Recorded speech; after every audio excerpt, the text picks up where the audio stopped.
we need to step up. You, me, all of us need to step up and reorient our lives.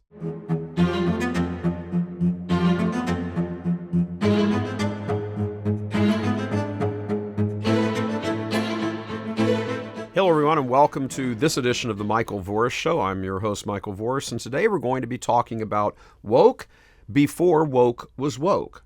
What was sort of the first, can that got kicked over in this? You might be surprised by the answer to that question, but you won't be surprised when you stop and think about it. But first, just to remind you that we're going to be a little plug here for our Strength and Honor Conference, which is our annual men's conference that we have almost every single summer right here in Detroit. We call it Strength and Honor for obvious reasons, men's conference. And it's a very good time intellectually, spiritually, camaraderie, all the little boxes you'd want to check at something like this. We usually have between 200 and 300 guys show up for this. Fathers, bring your sons. Uncles, bring your nephews. Brothers, bring your brothers. It's a very, very good time. It's enriching, and it's important that men understand their role right now in the sort of destruction of the church that's going on, and our call of duty, and it is a call of duty to step forward and start doing something about it in our own little individual spheres, however that plays out. So that's the Strength and Honor Conference, August 4th through the 6th. Click on the link, sign up, bring as many guys as you want to it. It will be a extraordinarily enriching time. And following along on that, going back to the topic of today's episode, you can't look to the bishops to solve the problem of a deteriorating church. Ronald Reagan used to make a very funny comment. He said, "Don't look to government to solve the problems. Government is the problem." So when it comes to the demise of the church as an institution, that has happened because the leaders, the bishops, over many generations, including the current generation, have allowed this to happen, and in some cases promoted happening. Whether their intent was to do that or not, that first of all, that's an individual question on a given bishop. Was he evil, wicked, rotten man? Well, then he'll face judgment for God because of his intentions there. Was he just inept and stupid and didn't see things, or was too much of a coward to deal with it? Well, he'll face his judgment on that also, as we all will. We'll all face our own individual judgments, but we're not the leaders of the church. However, there are certain aspects of leadership that men in particular need to step forward and start taking care of. So let's talk about how we got to where we are as a culture. When you watch this civilization, any civilization, any empire, start to break apart, things start to happen in a certain order. Yes, there's an overlap here and there, and one step forward, two steps back, three steps forward, but there is a sequence by which things happen. And in the moral life, there's a sequence as well. You have to have your philosophy right, and from your philosophy you derive your theology, and from your theology you derive your morality, and from your morality you derive your eternal reward or damnation. Well, that same track follows along when it comes to civilizations, that if you get your philosophy wrong and your morality wrong, then it's not going to end well.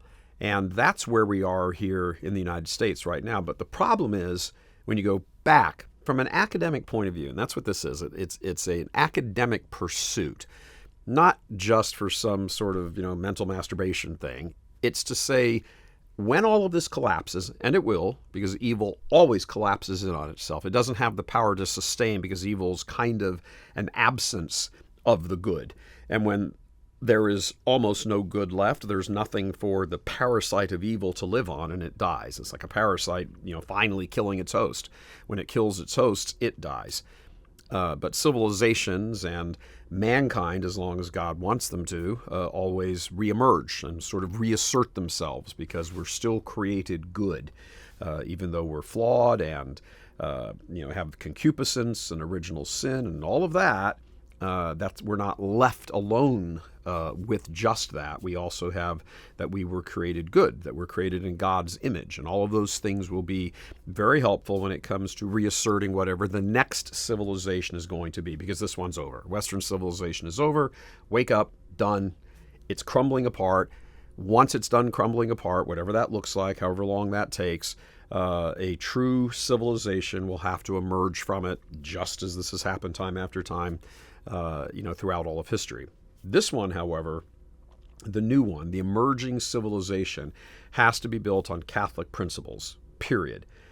We see what happens when Catholic principles are abandoned. Woke is here now and is the common thing because it is a complete misapplication on purpose of the love your neighbor concept. And I call it a concept, not a command. It is a command, obviously, in divine speaking, but it's being used as a cover. A student-led drag performance by Pleasant Grove High School's LGBTQ group getting praise. It sends a message to kids that who they are is valid. It's important. It matters that there's nothing wrong with them. If you love your neighbor, you will let your neighbor do whatever your neighbor wants to do to whomever your neighbor wants to do it, and you can't say anything about it. When you're sexualizing kids under the umbrella of inclusivity, that's where it draws a line. My son said to me, he said, "Mom, I'm just going to put my head down." I texted him back and said, "You can leave if you're not comfortable." And he said that they weren't allowed to. It's my right to decide when they're exposed to certain things and when they're not. Because if you do say something about it, some bad thing the person's doing, maybe not a crime, but certainly immoral, if you say something about it, well, then there's something wrong with you, and you need to be expunged from the society because this is a right the person has, without zero understanding of what a right actually is. Rights have terms, they have limits, they have underlying rights that are being tapped into or not. A right isn't just, I have a right to say whatever I want. No, you don't. So what happened in the church is what happened eventually in the culture. And when you think of the word culture, what's the root word of culture? Well, it's cult. And cult refers to religion, the adaptation of religion, the promotion of religion, the idea that there is something higher than us. We aren't the determiners of our own destinies, ultimately. So when the religion starts to fall apart and starts to become suffocated, when that happens, it creates a vacuum of authority and a vacuum of power. Nature abhors a vacuum. If there isn't somebody who is exercising his or her leadership, somebody else will. Leadership, good or bad, will never sit there vacant for very long. Somebody will move in and take control. And if the people that are supposed to be in control, which are moral, educated, well-educated, I'm not talking about woke educated, moral, educated, well-trained, if those people are not the leaders, then everything that follows from them will begin to fall apart. The church had the role, even here in the United States, which is largely a Protestant country, it was still a Catholic ethos on the moral level, not liturgical, not doctrinal, but on a moral level. People were living their lives in accordance with Catholic moral teaching. Whether they realized it or not wasn't the point. It's not the point to this, anyway. The collapse of a civilization. Once you give up the moral life, and which is natural moral law, once you give all of that up and everything then becomes an individual choice. I don't have to answer to a God, or worse, I refashion God in my image and make him agree with my view of the universe. You step out of the objective realm of truth and you twist it to your opinion, which you then enshrine as the truth. And when that happens, it's kind of lights out. Thank you for watching The Michael Voris Show. If you'd like to watch the entire episode, please head over to churchmilitant.com and sign up as a premium member. If you need to sign up to become a premium member, go to churchmilitant.com/go premium.